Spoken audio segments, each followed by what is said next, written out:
Roger Griffiths here, the chair of the Munk debates. Welcome to this, our continuing conversations with Globe and Mail journalist Andrew Coyne. Today we're going to be talking about his new book, Canadian Democracy in Crisis, quickly on its way, I'm sure, to being a national bestseller, an important and in-depth look at a lot of the institutions that we care greatly about here at the Munk debates, from your vote to Parliament, to how we together as free citizens make decisions collectively. Let's bring Andrew Coyne into our conversation virtually today. Andrew, congratulations on the publication of the book. Well, thank you very much, Roger. So tell us, Andrew, this book, where did it come from? What drove you to put pen to paper for whatever hundreds of pages you've done here? This is no small feat, and I know it was greatly anticipated by your many followers of your column and writing over the years. Well, thank you for asking. I mean, I guess I've been writing about various aspects of this question, all my career, whether we're talking about the role of MPs in Parliament or the role of Parliament itself, how we conduct our elections, how we run our campaigns, the powers of the Prime Minister, the powers of the Senate, et cetera. These they come up again and again because there's so many problems in them. I was having lunch with Ken White, my publisher, and I guess he was the one who suggested tying all these different things together. You could write a whole book about each of the subjects in this book, and people have. So if there's anything I've contributed, it's perhaps is tying them all together, and just the totality of it. After a while, you sort of sit up straight after a while and you say, this is really problematic. We're a long way from a fully functioning democracy. Our self-image, and it's hard for us to break out of this, is that we have one of the world's exemplary democracies, and obviously in some ways we do. We just had a campaign in which the voting system worked as it should, and nobody questioned the results' legitimacy, and nobody was a victim of corruption or fraud or force in the election. So on the sort of surface level, procedural level, it's all fine and dandy. But it's when you look at it in substance, how real is the Parliament that we elect? What real power does it have to represent us? What real powers do the MPs have individually to represent our ridings? How representative is the election result of how people actually voted? There's a lot of these more substantive questions that, as I say, if it was just one of them, you might say, okay, not so much. We'll fix that. But when you add them all together, I think that's why the title of the book is The Crisis of Canadian Democracy. Yeah.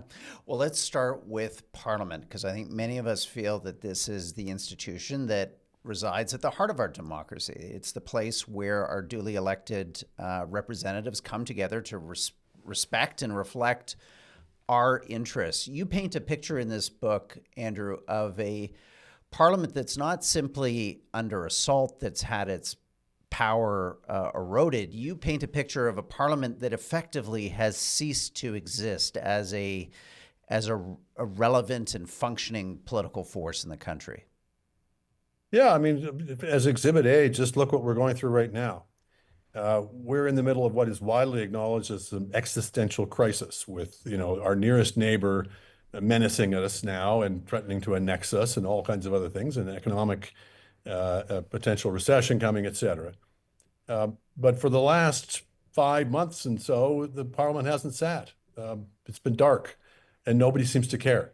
Usually in a crisis, that's exactly when you want to have our representatives standing up in a public assembly and voicing our concerns and asking what's being done about this, that, and the other thing, and suggesting the ways forward and debating these things. Usually in a functioning democracy, that's what people would normally expect their Parliament to do. Here, when you do suggest, my goodness, isn't it too bad that Parliament isn't sitting? People look at you like you got two heads and say, well, what do you think Parliament's going to do? It'll all just be grandstanding, and who cares anyway? So Parliament, part of the problem with a lot of these questions is they become self-fulfilling prophecies. The weaker Parliament has become, and the weaker members of Parliament have become, the harder it is for people to conceptualize why they should care, what they're missing. And it's been happening for so long, and it's been getting weaker and weaker for so long that it really does become, it feeds into itself. If people were more attuned to how important Parliament is, they'd be more up in arms each time something is done to reduce its powers. But what's happened over the years is that a number of conventions and rules of the House have been allowed to fall by the wayside one by one.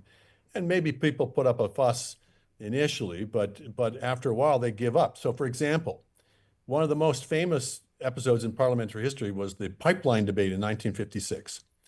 And what kicked off the ruckus there? Why was that such a big deal? Because the government had the nerve, had the temerity, Rudyard, to invoke closure, to cut off debate in Parliament in peacetime. And it was such a shock to the system that they nearly ended in fisticuffs. It was a huge ruckus.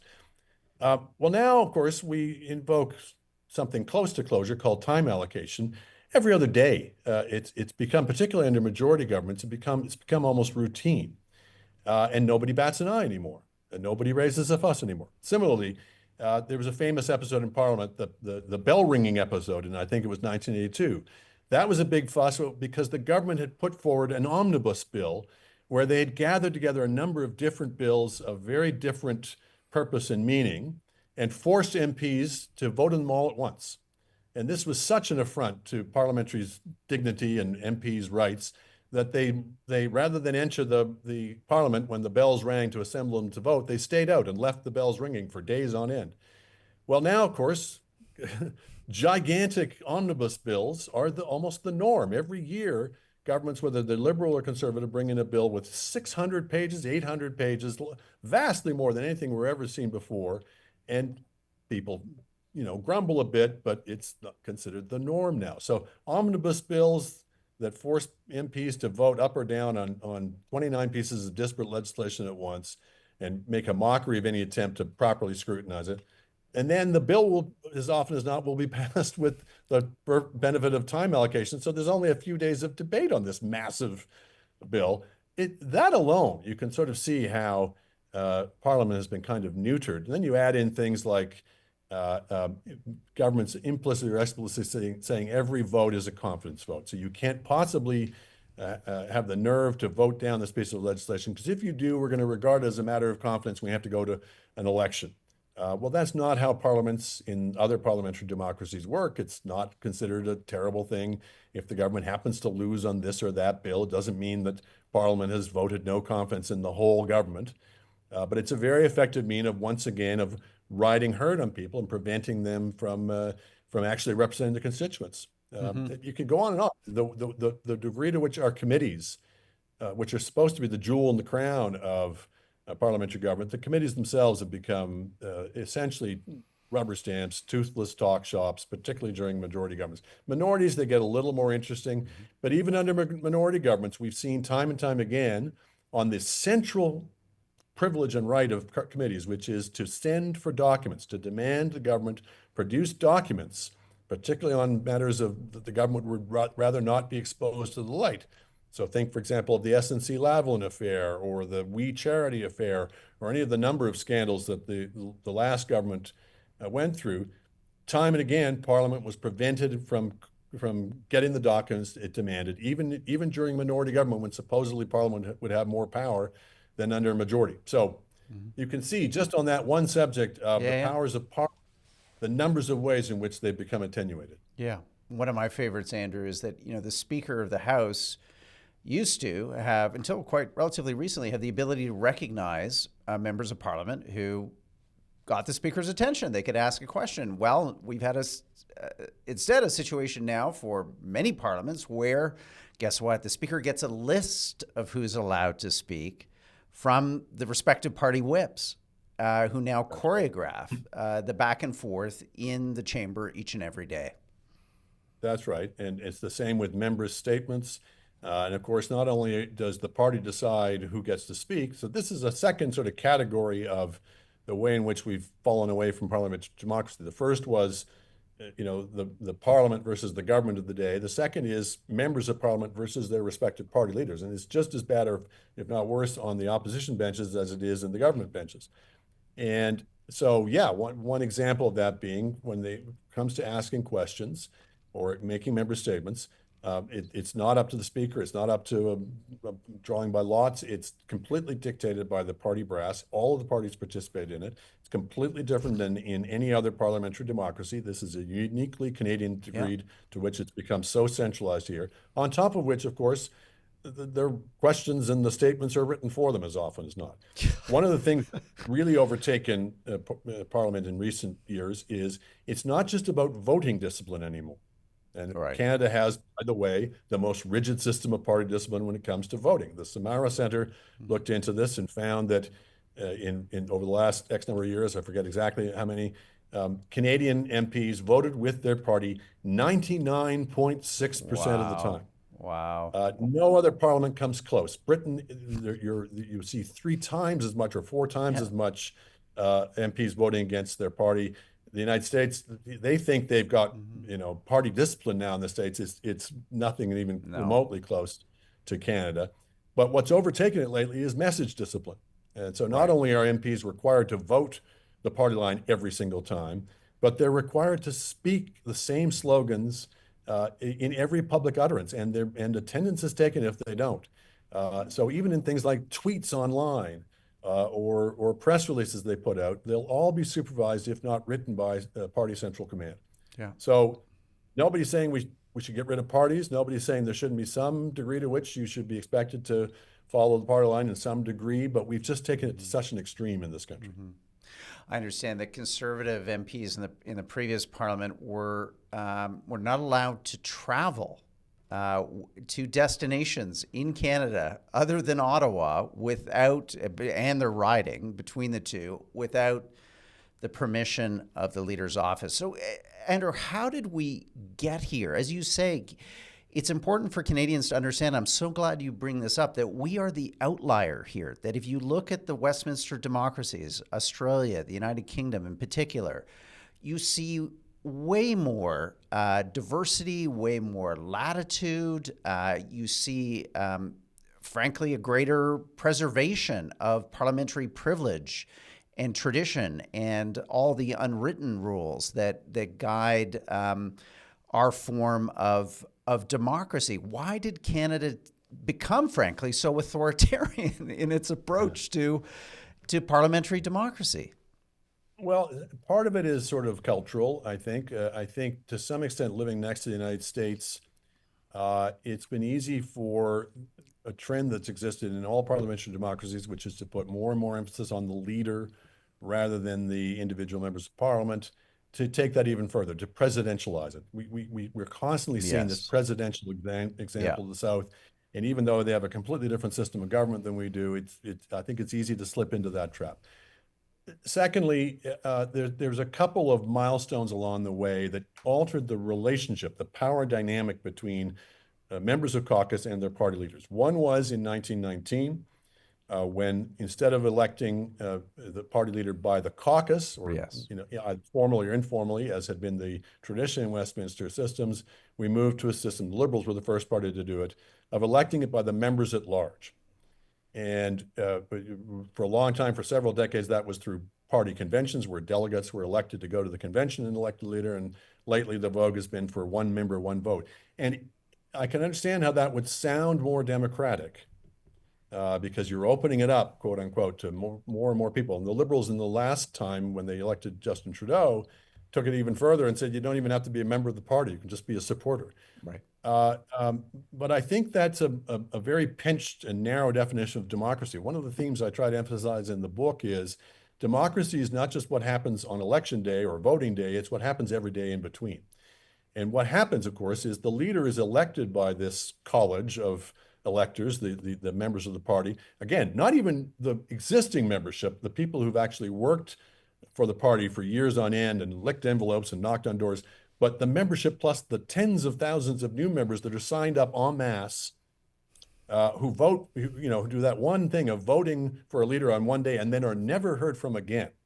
And oftentimes these are people who don't even have the best interests of the party at heart. Remember Andrew Scheer, when he was elected, a big part of it was played by Quebec dairy farmers, who I guarantee you are not part of the Conservative base, but who entered the thing because they wanted to make sure that supply management wasn't going to be monkeyed about with, because his opponent was Maxime Bernier.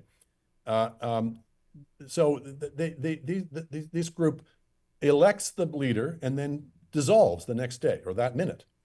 And then effectively that means the leader is accountable to no one from that point on. He's certainly not accountable to the caucus. They had no choice and no real say in electing him or her. Even though every moment of their working life is controlled by the leader and their whole career prospects are controlled by it. They're one of the few groups that we make an exception to. In every other walk of life, we say government with the consent of the governed. Whoever is the leader has to be elected by the people he's leading. Well, not for the party caucus.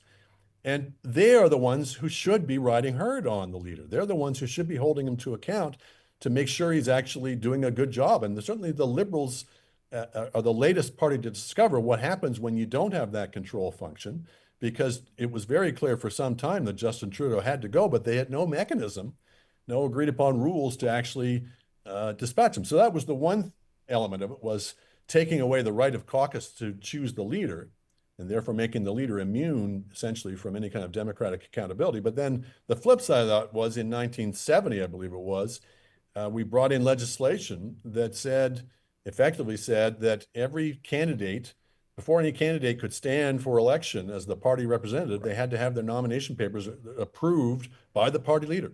Yeah. Which essentially meant the party leader had a veto on the candidacy of every prospective MP, including existing MPs, including his caucus.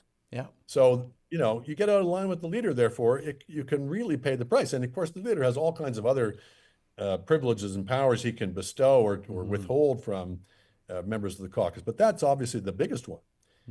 So that's really changed the power dynamic, and a lot of other stuff flows from that. And the final point I'll just make on that question is, I think the system of what Richard Gwynne called 1.5 party rule, where the Liberals basically are the default, the natural governing party, and every now and then we bring in the Tories when we're just too fed up with the Liberals. So the Liberals have won 2 elections in 3, going back 120 years. Yeah. I think that when you don't have fully contestable politics, I think if you look at the besetting sins of the Liberals and the Conservatives, the arrogance of the Liberals and the kind of chip on the shoulder defensiveness of the Tories, I think it stems from that fact that they come into every election with a different set of expectations and different possibilities. And one further manifestation of that is the Liberals have tended to let stuff slide, to push conventions to the side, to violate them, get away with it, because they can, because people keep electing them no matter what. And then when the Conservatives get in, they wind up doing as bad or worse as the Liberals, because they tell themselves, well, we have to level the playing field. Everything's stacked against us, that we have to take these shortcuts to be able to have any chance, whatever. And so it's a very malignant dynamic between the two of them. Before we get to solutions, I'm talking with Andrew Coyne about his great new book, The Crisis of Canadian Democracy. Urge all of our Munk members to go out, buy a copy, and dig in. Lots to go through here. Too much for this interview. But before going to solutions, Andrew, I want to talk about what you write in the book around nominations and the initial kind of moment that we enter into the democratic process by, putting a candidate forward for party Y or party X. And our listeners and viewers will know this was a major part of the scandal that we've had prior to the election over the previous 2 years about foreign interference in this country. And I think it's so important what you're writing about, which is the extent to which this whole process has really gotten out of control. It's become a virtual sham.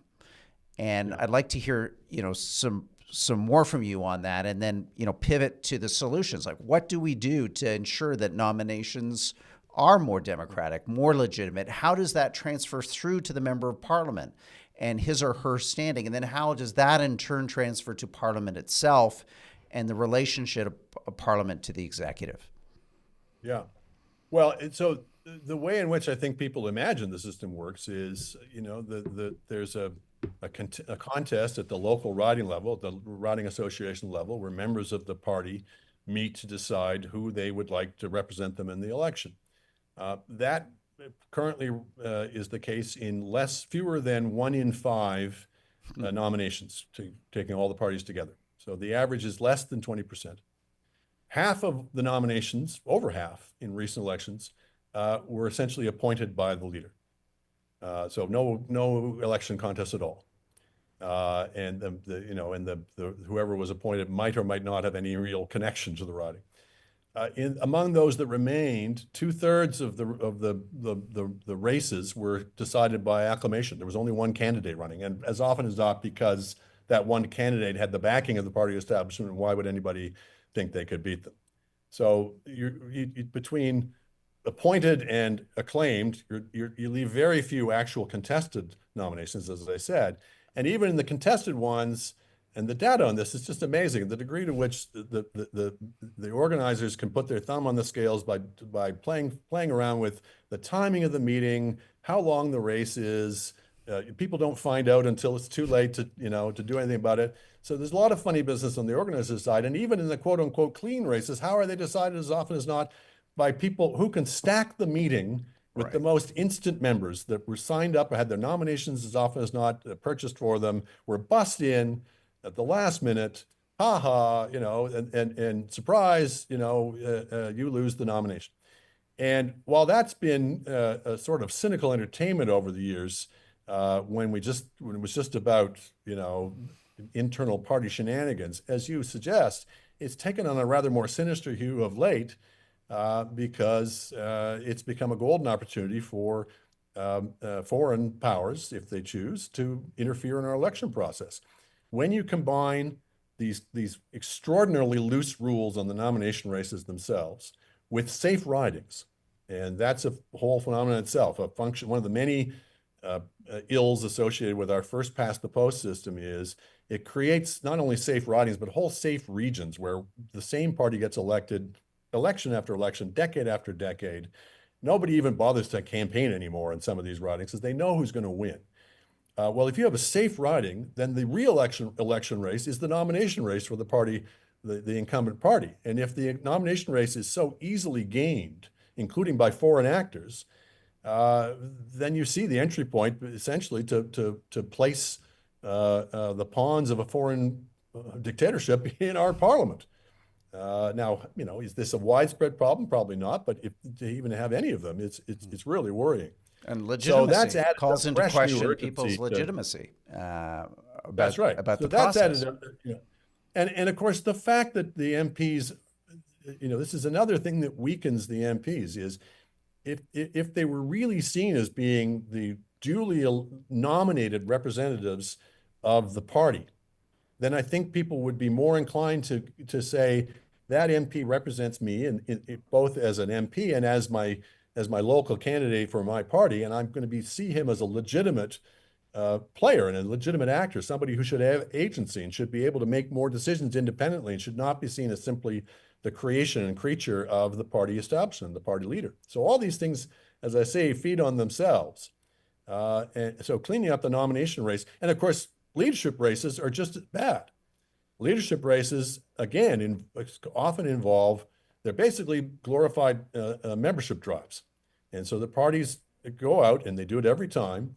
And every time there's some sort of scandal associated with it, where they frantically sell hundreds of thousands of memberships without too many questions being asked, frankly, about who and how they got in there. And we're now starting to see stories emerging about various foreign powers trying to get involved in the leadership races, because again, that's the point of entry. Our actual general elections are pretty hard to game. Yeah. The paper balloting system is really secure. It's one of the great achievements of Canadian democracy.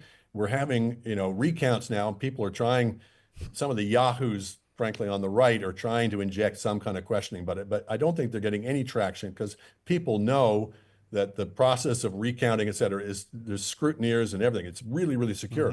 But the party leadership races and the party nomination races are a joke. Yeah, wide open. Let's go to solutions in our remaining moments, Andrew. Often reform requires the very persons or institutions that are in positions of power to relinquish those powers to, advance a good. And we saw, for example, with our previous Prime Minister, Justin Trudeau, an initial pledge in an election towards some significant reform of the electoral system, which then almost immediately after the election was yanked. I guess all of us wonder, therefore, while we may have ideas about reform, and there are lots of them, and you've had great ideas put forward in this book, how do they come about in a system where all the incentives for the parties and persons in power is to resist those reforms because the system is so beautifully designed to advance their command and control over just about everything? Yeah, it's a great dilemma. I'm not sure I've got a simple answer to it. I think there's two possible sort of broad answers to that question. One is the sort of incremental one, that just as there's a lot of vicious circles that I've tried to suggest that feed on themselves in the process, if you can move one part of the puzzle, you can maybe turn those vicious circles into virtuous circles. So one, I think, brave attempt, only partially successful, but I think had some impact, was the Reform Act that Michael Chong brought in 2015, right? He was the sponsoring MP. It was watered down to the point where it was an attempt to empower the caucus, but it required a vote of the caucus after each election of each party caucus to decide to assume those powers. And most of them haven't, because unfortunately, the vote in that matter is not a secret ballot, and so every party MP knows that the leader's watching him and votes the way the leader tells them to. The exception has been the Conservatives, and the Conservatives have assumed each of the four powers that the Reform Act, I won't get into all of them, that gives to the caucus, but the most important one was the power to remove the leader. Right. And they very quickly, once they assumed that power, voted to remove their leader, then at the time, Aaron O'Toole. And that was a watershed moment, I think. Not going to solve anything, but it was a moment. And certainly when you see what the Liberals have gone through in recent times, and we may start to see eventually the other parties start to assume some of these powers. Well, if you start to empower MPs, the individual MPs, maybe you start to see them asserting themselves a bit more. If the leader knows that the caucus can take him out, maybe the power dynamic starts to change a little bit, and maybe MPs will start to assert themselves in other ways. So that's one model, is the kind of drip, and then you get the ball rolling and you get better results. The other is the crisis model. The other is that we run into some just dreadful crisis where we're finally forced to confront some of the many damages that we've done to ourselves, and particularly, and we haven't talked a great deal about it in this session, but the electoral system. The first past the post system has so many different ills to its name. It makes a mockery of the principle of majority rule. We don't have that. We have institutionalized minority rule in this country, where governments with less than 40% of the vote presume they have a mandate to impose all kinds of policies and the rest. It creates wildly different effective voting power depending which party you vote for. Parties that can agglomerate their vote geographically do much better with the same number of votes than a party that's spread more even. All these things. But one of the most important is what it does to national unity. So we've just seen an example of this election where the Liberals did better than they have since 1968 in Alberta. They got close to 30% of the vote. So by any measure, a really successful election for them in the West, where they haven't done well historically. But they only got the same 2 seats that they've ever really been able to get in Alberta. They didn't do any better in terms of the seats because of first past the post. Well, this disparity between how parties do in the various regions of the country and how they actually are rewarded in seats creates an entirely false picture of the country. If you just looked at the seat counts, you'd say there's almost no Liberals west of Ontario. There's almost no Conservatives in Quebec. There's no Conservatives in the big cities, no Liberals in the rural country. And we know that's not true. The voting records are just completely contradict that. It creates these funhouse distortions that aggravate our divisions. If you're looking at it from the Liberal point of view, I think it's a fair statement to say the Liberals have not been greatly attuned, if you will, to the concerns and interests of Alberta over the years.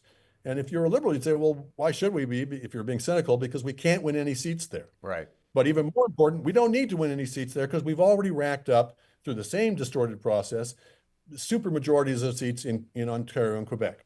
Yeah. So the system basically rewards parties for not running as national parties, not taking a national view, but taking an aggressively regional view. And so it's not just that we're electing governments with 40% of the vote, it's that 40% of the vote is concentrated in one part of the country, in a country that has real enough divisions as it is.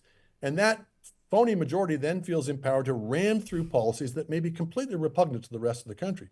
Okay, we've sort of gotten away with that over the decades. It's nearly killed the country on a couple of occasions, but we've mostly gotten away with it by agreeing not to deal with some of the biggest problems we have as a country because it would be too divisive. Well, now, because of Donald Trump and because of some other things that have accumulated, we've got a bunch of big decisions to make in the next few years about defense spending, about taxes, productivity, how we're going to deal with the United States, all these major decisions about trade policy that we've got to make as a result of that. So we've got huge, big decisions coming at us. And my great fear is if we're still saddled with this system that exaggerates and exacerbates our divisions, we're going to face real strains on the Federation. We're already seeing the first bubblings of it with in Alberta. The Parti Québécois could get back in Quebec anytime soon. And so the silver lining, if I could put it that way, and that is maybe we get to some sort of massive crisis where we say, you know what, we've got to look at the way we make decisions in this country. If we want better decisions, if we want more unifying politics, maybe we'll have to look at the rules of the game and the way in which it either penalizes or rewards parties for behaving in a divisive or unifying way. Andrew, so wise, so smart, such an important book. Thank you so much for sharing a taste of it with our Munk Debates community. Really appreciate having this conversation with you.